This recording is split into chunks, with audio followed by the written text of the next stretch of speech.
Magandang umaga po muli mga kapatid. Kumusta po tayo dyan sa ating mga tahanan?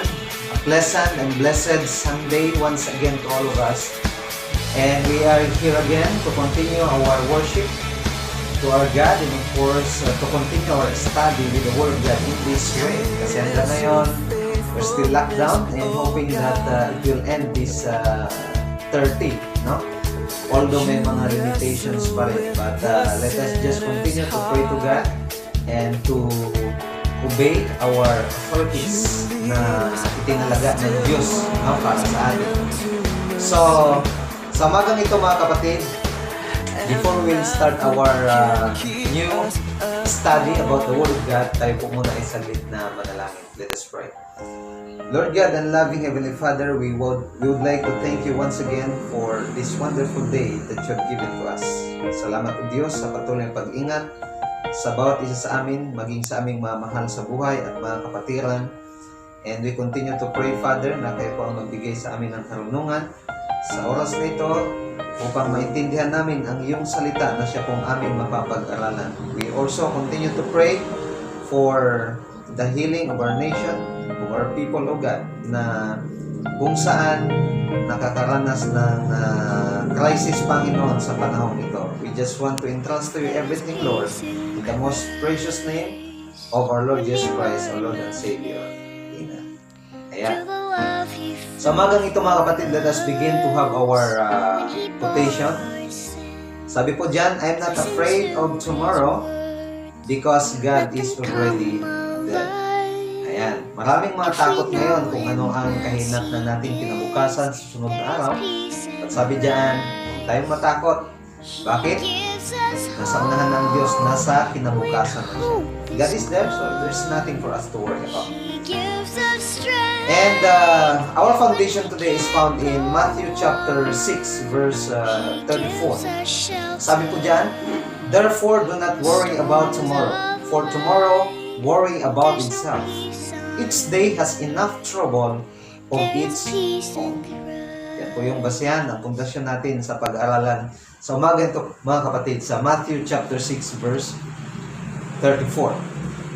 Sabi diyan, huwag kayong mga balisa tungkol sa kinabukasan. It's really natural for us to worry about tomorrow. Kung ano ang kakainin natin, ano ang inumin, ano ang isusuot, yung sa trabaho natin, anything about tomorrow, our future, we always worry and we always think about it. There's nothing bad about it, but the Bible tells us not to worry about it. We have to trust in our God.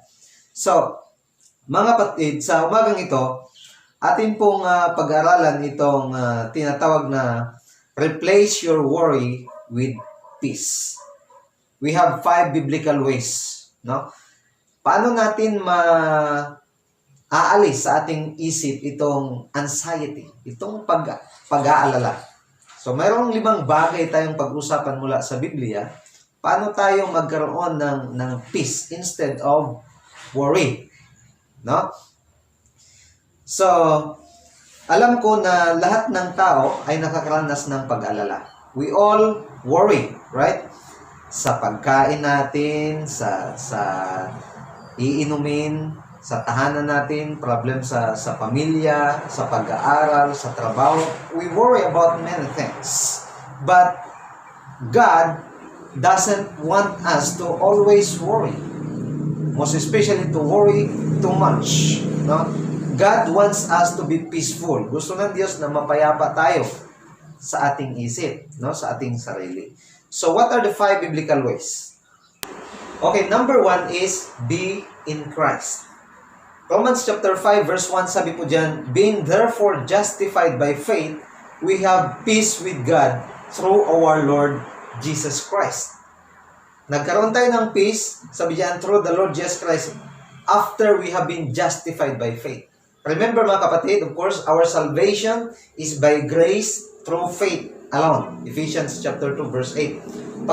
Pagkatapos nating sumampalataya na si Kristo ay namatay para sa atin, siya'y nailibing at muling nabuhay sa ikatlong araw para sa ating mga kasalanan, tayo po ay ligtas at naging matuwid. Hindi lang yan, binigyan tayo ng Diyos ng kapayapaan. Of course, tinatawag na reconciliation. We have peace with God. tayo na ngayon ay mapayapa sa harapan ng Diyos. No? May kapayapaan between us and our God. So, peace is the result, therefore, of our union with Christ. Resulta ang peace ng ating pag-isa kay Kristo. So, yung mga tao, marami silang worries, hindi sila magkaroon ng kapayapaan, but they have this anxiety, troubles, pag-aalala. It might be because they have no Christ yet in their life. Remember mga kapatid, if we have Christ, we have everything that we need. No? Most especially peace of mind. That is what we have in Christ after we have been justified by faith. And in Romans also, chapter 8, verse 1, sabi po dyan, there is therefore now no condemnation to them who are in Christ Jesus. Wala nang kaparusahan sa kanila na kay Kristo Jesus. Imagine mga kapatid, kung ang isang tao ay sentenced to die, no? Death execution. Tapos, on the day na siya ay papatayin na, may nag-declare ng pardon at pinatawad siya. Diba? Sobrang saya ng tao. Knowing na yung kanyang kasalanan ay pinatawad, knowing na hindi na siya paparusahan. So how much more sa atin? Nung panahon na tayo ay tumanggap kay Kristo bilang ating tagapagligtas sa pamagitan ng pananampalataya, ang ating mga kasalanan ay pinatawad na. Okay? At of course, sino ang hindi magkaroon ng kapayapaan knowing na hindi na tayo maparusahan? So, the solution for anxiety is having Christ in your life. If you have Christ in your life, then there is peace. No? Sabi nga sa isang kanta na napakinggan ko, when there is no peace on earth, there is peace in Christ. Of course, Christ is the key to our peacefulness. Okay? Pangalawa po mga kapatid. Second is pray. Well, this is very basic and common sa atin. Philippians 4 verse 6, be careful for nothing but in everything by prayer and supplication. With thanksgiving, let your request be made known unto God. Very basic dahil madalas na itong naulit. Sabi diyan, ipanalangin ang lahat ng bagay at huwag mag-alala. At ano ang pinangako ng Diyos once na tayo ay manalangin sa Kanya? Sa verse 7, sabi po diyan, and the peace of God, which passeth all understanding, shall guard your hearts and your thoughts in Christ Jesus. Ipinangako ng Diyos yung kapayapaan ay ibibigay niya pagkatapos na tayo ay manalangin. So minsan kahit Kristiyano na, di ba? Talagang nag-worry tayo. But try to pray, no? Manalangin ka at ibigay mo lahat sa Diyos. At once na binigay mo na sa Diyos, huwag mo nang isip-isipon ulit, no? God will take care of it. Sabi diyan, and the peace of God. Bibigay ng Diyos yung kanyang kapayapaan sa atin pagkatapos nating manalangin sa lahat ng bagay. One purpose of trouble, ito yan, tungkol sa prayer, no? One purpose of trouble is to see how powerful a prayer is. Kaya pala may mga problema. Kaya pala may mga crisis sa ating buhay. Kaya pala may mga pagsubok sa ating buhay. One purpose of that is for us to see, no, para makita natin kung gaano kamakapangyarihan ang panalangin natin sa Diyos. So we cannot underestimate prayer. Prayer is very powerful. Third, overcome fear. Ito yung medyo mahirap, ano? Kasi nga, ang worry actually ay nanggaling yan sa fear. Kaya ka nag-worry, kaya ka nag-aalala kasi mayroon kang takot. So, ang ugat ng pag-aalala ay yung takot. The root of worry is fear. So, that's why, before you will deal with your worry, you have to deal with your fear first. And overcome fear. Deuteronomy chapter 31 verse 6, sabi dyan, be strong and of good courage. Fear not, nor be afraid of them. For the Lord thy God, He it is that doth go with thee, he will not fail thee, nor forsake thee. Ayan. Huwag kang matakot, no? Magpakatatag ka. Magpakatibay ka. Huwag kang matakot sapagkat ang Diyos ay nasa iyo at lagi siyang sasama sa iyo at hindi ka niya bibiguin at hindi ka rin niya iiwan.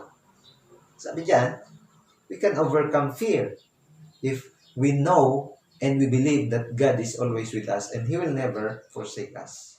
In 2 Timothy chapter 1, verse 7, sabi din po dyan, for God gave us not a spirit of fearfulness, but of power and love and discipline. Sabi diyan, hindi tayo binigyan ng Diyos ng espiritu ng pagkatakot, kundi ng kapangyarihan at ng pag-ibig at ng disiplina. So mga kapatid, overcoming fear has something to do with knowing that God is with us, that God did not give us the spirit of fear, but of power. Ang tanong dyan, paano natin ma-overcome yung fear na yan? No? Once you have this faith in God, no? Once you have this trust in God, you would be able to overcome it. Having the Word of God in your life, meditating on it, I believe we will be able to overcome fear. No? And then, pang-apat, mga kapatid, is be thankful. Maging magpasalamat. No? Sa 1 Thessalonians chapter 5, verse 18, sabi po dyan, in everything give thanks, for this is the will of God in Christ Jesus concerning you. Very basic yan. Alam natin yung verse na yan. Sa lahat ng bagay ay magpasalamat. That means both good and bad ay pasalamatan natin sa Diyos. No? Lockdown man tayo, ay makalabas-labas, ano? Pasalamatan pa natin sa Diyos. Ang Diyos, no? Bakit? Isa pa dyan is that may mga natamaan, may mga na-infect sa virus, pero tayo, at least, hindi tayo nadapuan. Isang bagay yan na dapat pasalamatan natin sa ating Panginoon. Okay? We need to be thankful to God. Ano ang kinalaman ng thankfulness? Pagpasalamat sa peace, no? Gratefulness fills our mind with positive things. Kung isa kang tao na mapagpasalamat, ito ay pumupuno sa ating isipan ng mga positive things, mga gagandang bagay. At once na ang ating isip ay punong-puno ng mga magagandang bagay, then there will be peace in our mind. No? Thankfulness is our gateway to peace. Okay? Ang pagpapasalamat, ito yung parang daan din natin para or patungo sa kapayapaan. Of course, Christ will lead us to that. In 1 Corinthians chapter 15, verse 57, ito yung bagay na dapat din natin talagang pasalamatan. Sabi ni Apostle Paul, but thanks be to God who giveth us the victory through our Lord Jesus Christ. Isang bagay na talagang pasalamatan natin because of our victory. Dahil sa ating katagumpayan. Paano tayo nagtagumpay? That is through the Lord Jesus Christ. Of course, yung context ng 1 Corinthians 15 is about victory over death. Death has no more power over us after na mabigyan tayo ng glorified body. That is, of course, through the Lord Jesus Christ. At sabi din ni Apostle Paul sa Romans 8, we are more than conquerors. Tayo ay talagang higit sa tagumpay. Tayo ay nagtagumpay na. Kaya, we need to thank our God. Pasalamatan natin ang Diyos sa lahat ng mga bagay-bagay, sa lahat ng kung anong meron tayo, at sa mga bagay na wala tayo, pasalamatan pa rin natin ang Diyos. And of course, number 5, mga kapatid, is trust God in everything. This is the best way, no? Na kung gusto natin talagang walang worry sa ating isip, sa ating sarili, at gusto natin na totally peaceful tayo, you have to trust God in everything. Things may go the way we did not intend it. Maaaring ang mga bagay ay nangyari, hindi man natin inaasahan, but God is always in control. God is there. No? We have to believe in Him. We have to trust Him that He is working out for our good. In John chapter 14 verse 1, sabi po dyan, let not your heart be troubled, believe in God, believe also in me. No? Sabi dyan, huwag mga balisa ang inyong mga puso. Magtiwala kayo sa Diyos at maniwala din kayo sa akin. Sabi dyan ni Jesus Christ. So if you believe in God, if you trust God in everything that will happen in our life, then there's nothing to worry about. And then we will have peace. Okay? Sabi dyan sa Jeremiah chapter 17 verse 7, kung tayo ay nagtitiwala sa Diyos, sabi dyan, blessed is the man that trusted in the Lord, in whose hope the Lord is. Mapalad ang tao na nagtitiwala sa Diyos at ang kanyang pag-asa ay nasa Diyos. Mapalad siya. So kung tayo ay nagtitiwala sa Diyos sa lahat ng bagay, no matter what will happen, we just trust the Lord. Okay? At lahat ng bagay ay magiging maayos, and of course, we'll have peace in ourselves. God is always in control. Why worry? So kung tayo ay niwala, last Sunday, napag-usapan po natin yung God is in control. If we believe that God is still in control, so why worry? Bakit pa tayo mag-alala? Kung alam natin na ang Diyos pala ay nasa control. For conclusion, mga kapatid, sabi diyan, don't worry. God is never blind to your tears, never deaf to your prayers, and never silent to your pains. He sees, He hears, and He will deliver. So, ang Diyos natin ay makapangyarihan. Naririnig niya lahat, nakikita niya lahat, no? Naramdaman niya lahat. And so, He will always make a way.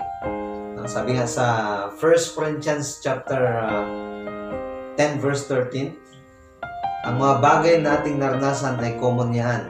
But regardless of its commonality, ang Diyos pa rin ay gagawa ng paraan para tayo ay magkaroon ng way out of that trouble or suffering. So just keep on believing and trusting the Lord for everything that we have, that is going on, that is happening around us, and that we will have peace in God.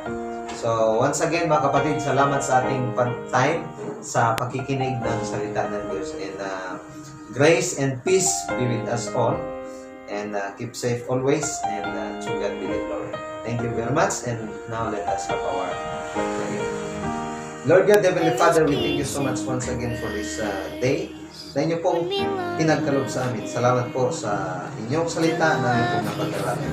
Now, Panginoon, patuloy po na magkaroon kami ng kapayapaan regardless sa magulong mundo, Panginoon, regardless na maraming mga pagsubok, problema sa aming buhay at maging sa crisis na aming diadanas, Panginoon. We pray for continuous healing, Panginoon, sa mga tao na nagkaroon ng virus, oh God, and even we pray for the healing of our nation. And we just want to entrust to you everything, Lord. In Jesus' mighty name. Amen. Thank you once again. He gives us shelter in the